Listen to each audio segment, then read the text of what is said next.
Dante's Boxing Nation, what's going on, guys? You know, today, Gervonta Tank Davis, he is truly the face of boxing. By way of contrast, when Canelo Alvarez fights today, there's almost zero buzz, and it's because he continues to take on opponents that fans don't want to see him fight. But Canelo, he always says he can fight whoever he wants, and he's right, he can. Just don't expect the boxing world to show any interest. Now, with that being surmised, Gervonta, he is the face of boxing. But with being the FOB comes with great responsibility, because you're no longer just representing yourself. You're representing an entire sport, which means you should also want to be on the right side of history.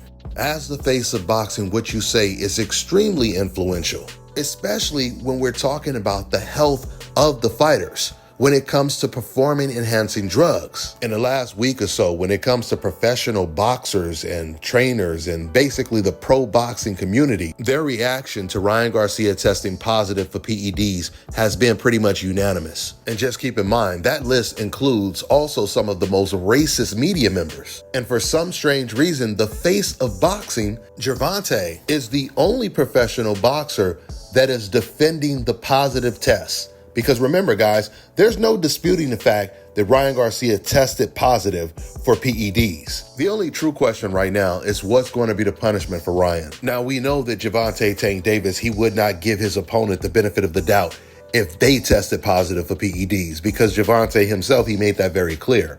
When the news broke that Ryan tested positive, one of the first things Gervonta said was, Frank Martin better not test positive, because if he does, this is going to go beyond boxing. And one of the reasons why Tank said that is because Frank Martin was actually training with Ryan Garcia. So Davis, he saw it as guilty by association. But it would make no sense for Frank Martin to be perceived as guilty and not Ryan. What Gervonta has to understand is, as the face of boxing, if you defend cheaters, then you're going to encourage more boxers to cheat, because they're saying, man, even the face of boxing is okay with this situation when it comes to Ryan. Which means if a fighter tests positive when he fights against Davis in the future, especially if he has the complexion for the protection, those same fans are going to defend that fighter because Davis was okay with it when Ryan did it. See, the thing is, Davis, he sees Ryan Garcia's win over Devin Haney as a win for himself without him having to fight Devin Haney. In fact, Gervonta said just that.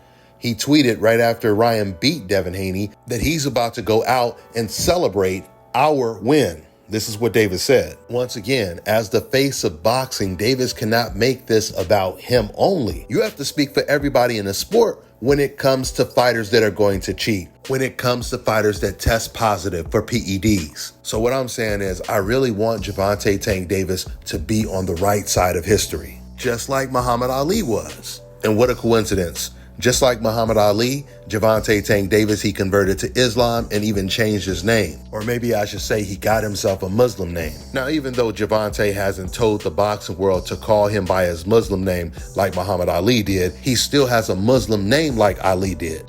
We know what Muhammad Ali stood for, and we know what he would stand for today. And hopefully, Gervonta, he can see the bigger picture and understand that he's no longer just representing himself. He's representing the entire sport of boxing as the face. And we're really only talking about when it comes to the health of the boxers in the sport. That's all I got for now, guys. I'm on to the next one. Well, I think it's very unfortunate that he tested positive for a banned substance. He says, "Oh, lies." My basic belief, strong belief and position is VADA doesn't lie. Those are scientists. There's nothing in it for them to be lying about a result. They have a result that shows the positive presence of the substance ostarine in his system, and any scientific inquiry would back it up. An obvious question, right? Do you think it helped him win the fight if it ends up being true? Yes. There you go. Obvious answer. All right, now check this out, guys. If you're looking to repair eczema scars, burns and bruises, dark spots and blemishes, fever blisters, diabetic ulcers, this right here is the perfect product for you guys. It's called Elo Diki Face and Body Oil. Athletes and top-ranking boxers, they're also using it after training to reduce swelling, inflammation, and to ease the pain. So get yours today. Go to elodiki.com, like them on Facebook, and follow them on Instagram. Let me tell you guys about Issa Israel Law Firm. It is a full-service legal practice based in Denver, Colorado, an emerging hub for combat sports and high-altitude training. If you're a fighter inside or outside of the ring and you need a law firm you can trust to fight for you, visit thefighterfirm.com or email help@iilawfirm.com. Legal representation is usually limited to plaintiffs or defendants in Colorado, but iFirm can help anyone in the world with trademarking their business name, logos, and U.S. immigration issues. This brother has been my attorney for a while and helped guide me through all kinds of business and civil issues, so make sure you guys go to thefighterfirm.com.